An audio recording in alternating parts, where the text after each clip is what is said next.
Hi, hello. Welcome to the episode of Isaiah's Newsstand. It's your host, Isaiah Edwards.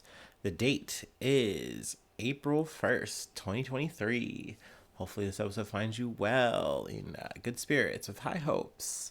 No pranks. I'm not that kind of goofy guy, that's for sure. Gonna keep it real with you today. No joke reels, no fake news. But as for me, I'm doing pretty well, feeling pretty good. Little sleepy, but I was able to get my laundry done. I'm moving pretty efficiently today. I did get some donuts from Jupiter Donuts today, right next to my little laundromat.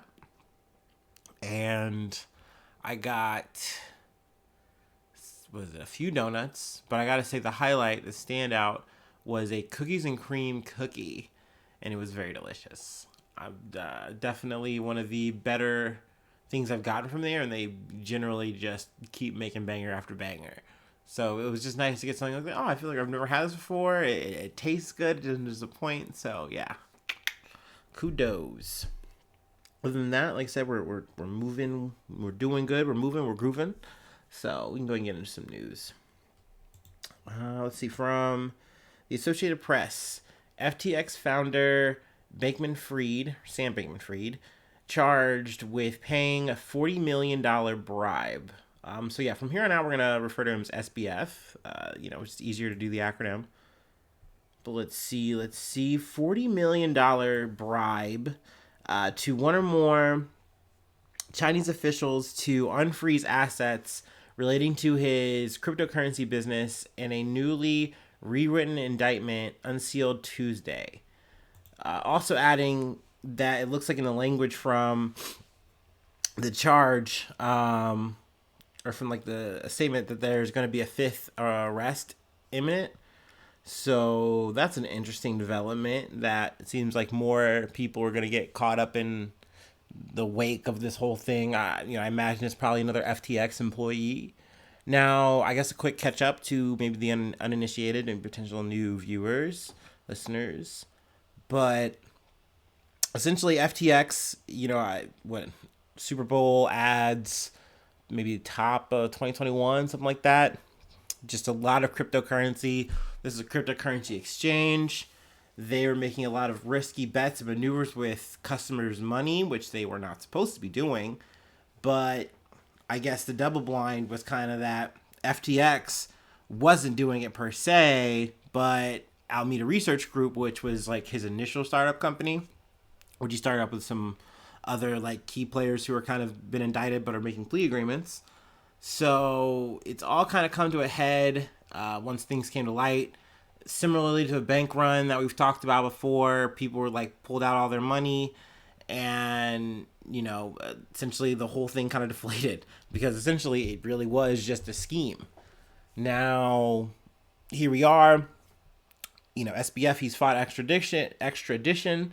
He's now back in the States, looking like he's facing the music, if you will, and now he's looking at about 13 total charges as of let's see, Tuesday, I believe. Yeah.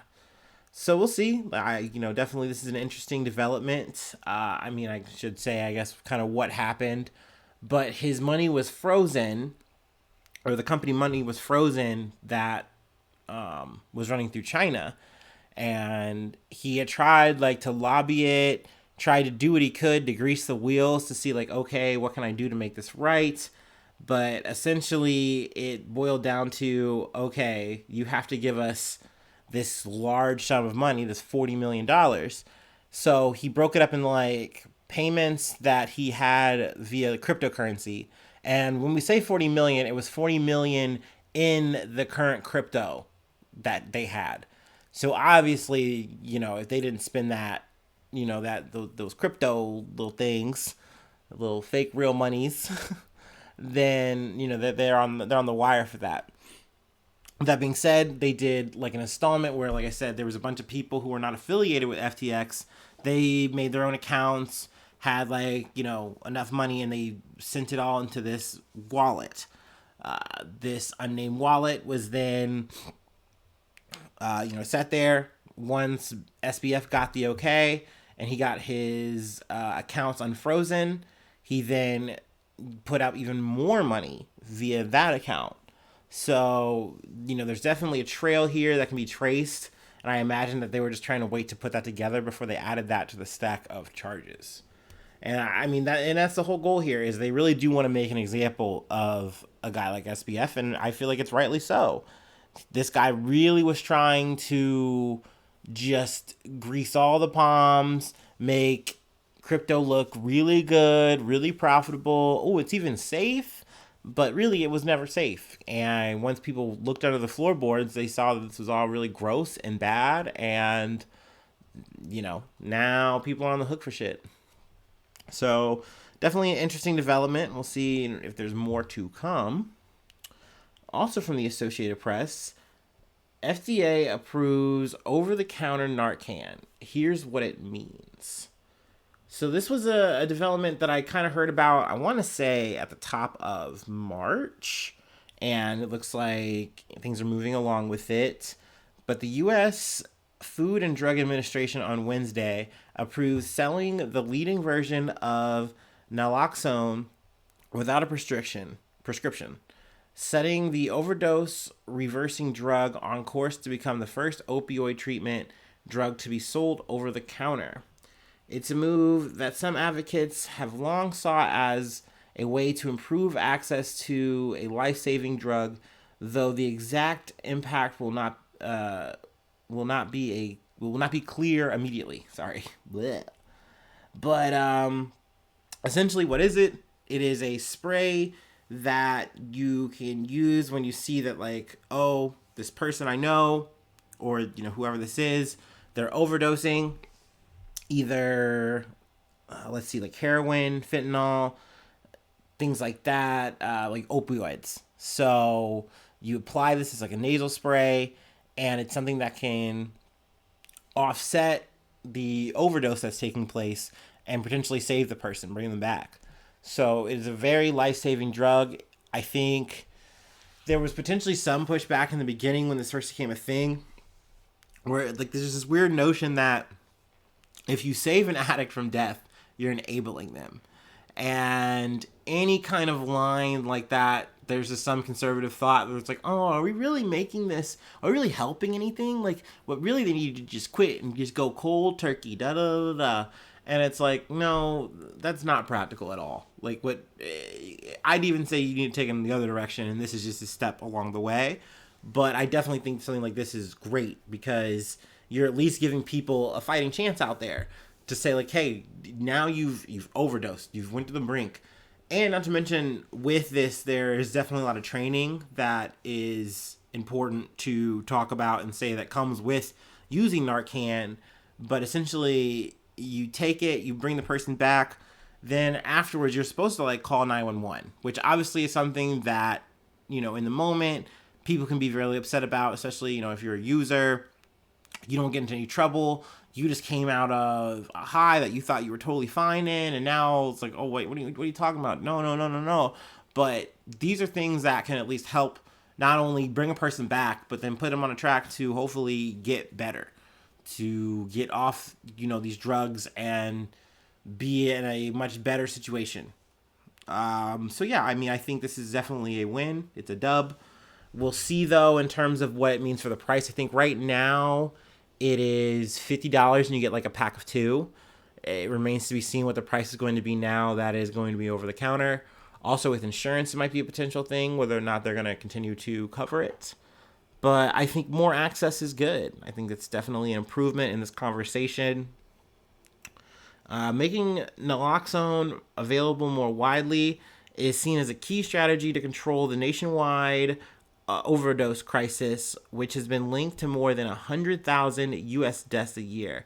The majority of those deaths are tied to opioids, primarily potent synthetic versions such as fentanyl that can make multiple doses of, which can take multiple doses of naloxone to reverse.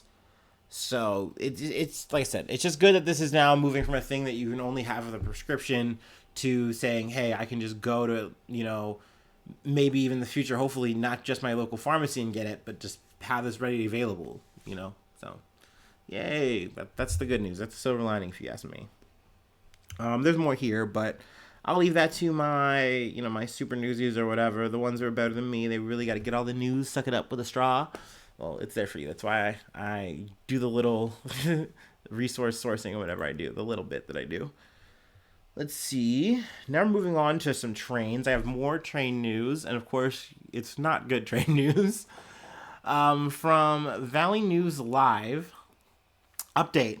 Cleanup of hazardous materials after train derails in Richland County. Preliminary investigation finds broken rail to blame. Now, I mean, in the situation of rails themselves, I don't know who's in charge of that, if that's like state to state, if that's a federal thing. I don't know. But let's see, more than 24 Canadian Pacific train cars derailed with some spilling hazardous material in Richland County.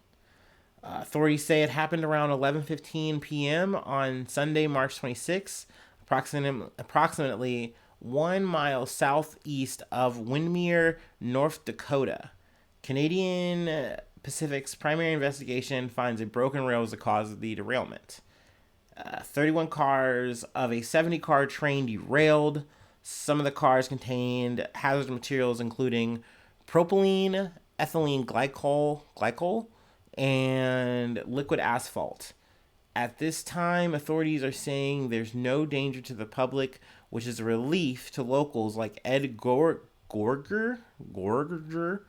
who owns the land where the derailment happened. I've talked to people as far as the railroad and as far as cleanup and stuff like that, and there will be environmental testing and issues like that going forward throughout the rest of the year. We have to make sure we work with the railroad that the heavy traffic going down our roads at this vulnerable time with some thawing have to make sure that the roads are put back too. So yeah, that is one derailment that took place, I believe, this week. I feel like there's sometimes like there's ones I miss, especially if there isn't like a hazardous material or anything like that. So they go, okay, no worries, move along. But this one I think is bigger than the next one I'm about to cover here. From CBS, Minnesota. Residents allowed to return home after fiery train derailment in western Minnesota. Residents are now allowed back home after an early morning train derailment prompted an evacuation of a small town of Raymond in Kandiyohi County on Thursday. In a statement, BNSF, which is Burlington Northern Railroad, and also Santa Fe Railway, which is now BNSF Railway. Let's see. They reported there was no injuries and no concern for air or water contamination. So, I mean, that sounds good to say out loud. Granted, we just, time's going to tell on these kind of things. Let's see. There's no estimated time for reopening the rail line. They did have to put out some detours in the area because the train derailment was so bad. Actually, for the thumbnail, I used this train derailment because you could just see the pileup is just really massive. Let's see, though. Raymond is a town of about 800 residents, about 2 hours west of the Twin Cities and 14 miles southwest of Wilmar. I didn't get exactly a cause on what caused the accident or incident, but if I do, I will definitely let you know. Let's see. But hopefully, what they're saying about the water not being affected and the air being good, hopefully that rings true, because, the last thing we want is another derailment that, causes potential loss of life or harm down the road. And also, this was approximately 22 cars, and they were containing ethanol and corn syrup. Which started a fire fueled by the ethanol. All right, so that's the bundle of train news. We got one more thing to cover, and sadly, it is not the good news. I guess, put that with the Narcan.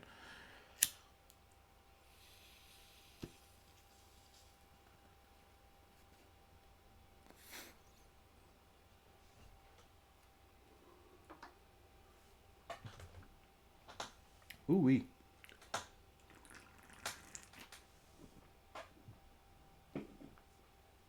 Ooh. Ooh. Okay. And we're back. A lot of Associated Press news for this episode. We'll continue that. GOP lawmakers override veto of transgender bill in Kentucky. So Kentucky has been pretty active over the past couple weeks. Obviously, last episode we talked about the Black Hawk helicopter incident that took place in Kentucky. This is more of a political nature, and definitely it's sad to hear, in my opinion. But I will say I do like, what is it? The governor Andy Beshear, him stepping up and vetoing it. I like that. Like, obviously it's stacked against him with a majority in his state Congress being Republican. So essentially they vetoed his vote, or they vetoed his veto or whatever. They overrode it. And, sadly this bill, which I believe it's like SB 150. Yeah, SB 150. And it's it's going to come to pass. It's kind of like labeled like almost like a bathroom bill, but it's a really sweeping thing that is going to ban access to gender affirming healthcare. But yeah, it starts at the top of the article talking about like restricting bathrooms that they can use, essentially saying you have to use the bathroom that that is assigned to your biological gender, your gender at birth. If you're not doing that, then you're in violation of this bill. If schools aren't enforcing that, then they're in violation. See if I can get down to the highlighted part. The Kentucky measure will ban gender-affirming care for minors. It will outlaw gender reassignment surgery for anyone under 18, as well as the use of puberty blockers and hormones, and inpatient and outpatient gender-affirming hospital services. Doctors will have to set a timeline to detransition children already taking puberty blockers or undergoing hormone therapy. They can continue offering care as they taper a youngster's treatments. If removing them from the treatment immediately could cause harm, or if removing them from the treatment immediately could harm the child. Parts of the bill dealing with gender-affirming medical care will take effect in about 3 months. Also, the bill will not allow schools to discuss sexual orientation or gender identity with students of any age. So very like akin to like the Florida bill that has taken place, like the don't say gay shit. It will require school districts to devise bathroom policies that, at a minimum, won't allow transgender children to use the bathroom aligned with their gender identities. So, I mean, to me, this is a bunch of bullshit. It sucks that you can't even use the pronouns that you identify as. It's almost like they're just trying to make it sound like being transgender is a disease.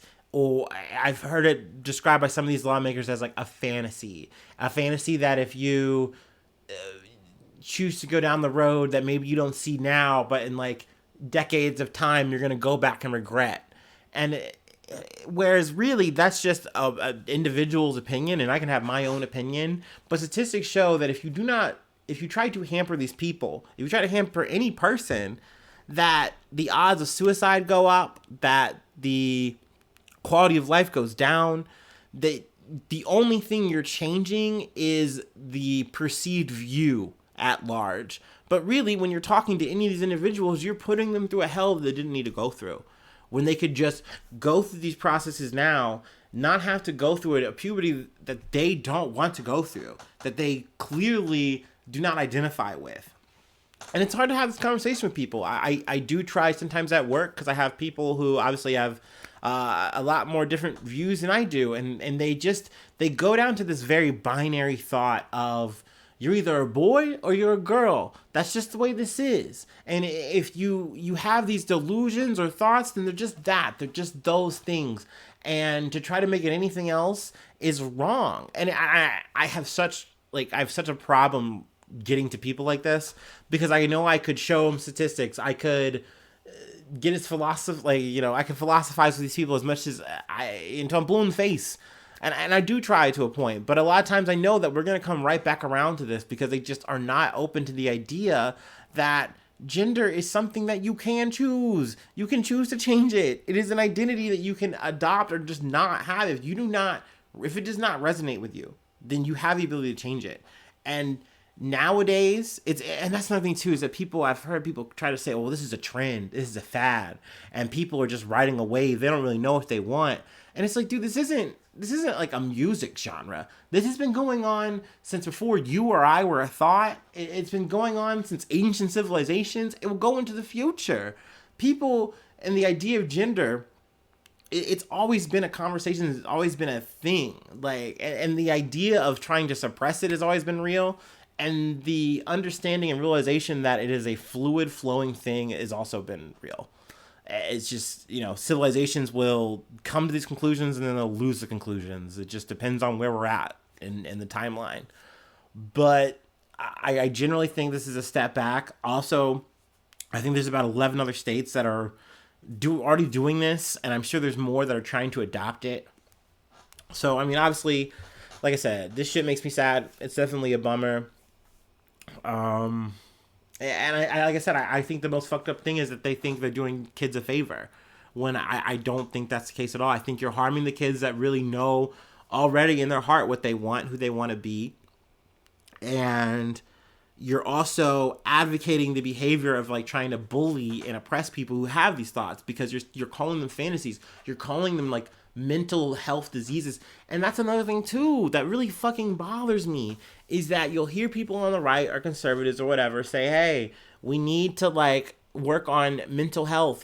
This is the reason that people are picking up guns and doing all this stuff. It's not the gun's fault. Okay. Well, then let's talk about mental health and what you can do. This is clearly something that you could do in a child's life and a young adult's life that would make things so much better for them to be able to go into their schools and feel safe and secure in who they are and be able to talk about it and be able to express it. But they're like, nah, we had a couple of like random outlying things that either happened here or we heard about, and now we're going to just get as draconian as possible. So yeah, it's an L. I don't like it. It's bummer news.